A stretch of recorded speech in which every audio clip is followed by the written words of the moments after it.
కోసం తెలంగాణ ఐటీ శాఖ మంత్రి కేటీఆర్ ఖైరతాబాద్ ఆర్టీఏ కార్యాలయానికి వచ్చారు. ఆర్టీఏ కార్యాలయానికి వచ్చిన కేటీఆర్ కు అధికారులు స్వాగతం పలికారు.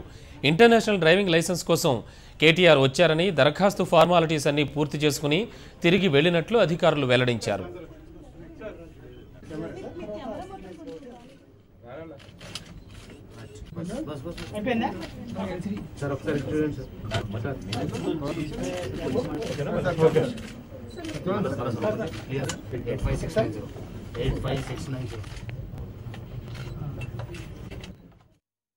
ఈరోజు ట్రాన్స్పోర్ట్ విభాగంలో సేవలని సరళతరం చేయడం, ప్రజల సౌకర్యార్థం మరి ఇప్పటికే చాలా సేవలను ఆన్లైన్ చేయడం, చాలా పారదర్శకంగా కార్యక్రమాలు చేయడం ఇప్పటికే ట్రాన్స్పోర్ట్ డిపార్ట్మెంట్ మొత్తం ప్రభుత్వ శాఖలలో అన్ని శాఖలలో కూడా ఐటీ వినియోగంలో నంబర్ 1 స్థానంలో ఉన్నదని చెప్పక తప్పదు.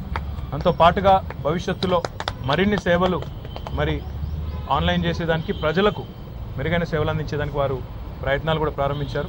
మీరు ఏ రకంగానైతే ఈరోజు అమెరికన్ కాన్సులేట్లోనో లేకపోతే ఒక ఇంగ్లాండ్ కాన్సులేట్లోనో ఏ రకంగానైతే ఆన్లైన్ స్లాట్ బుక్ చేసుకుని అదే సమయానికి సకాలంలో వెళ్ళి అక్కడ వేచి చూసే అవసరం లేకుండా వెంటనే లైసెన్స్ రెన్యువల్ కానీ, లేదా ఇంకా డ్రైవింగ్ పర్మిట్స్ కానీ, లేదా రిజిస్ట్రేషన్ కానీ, ఇంకోటి కానీ సరైన టైంకి వెళ్ళి చేసుకునే విధంగా ఏర్పాటు చేయాలని చెప్పి కూడా వారికి కోరడం జరిగింది.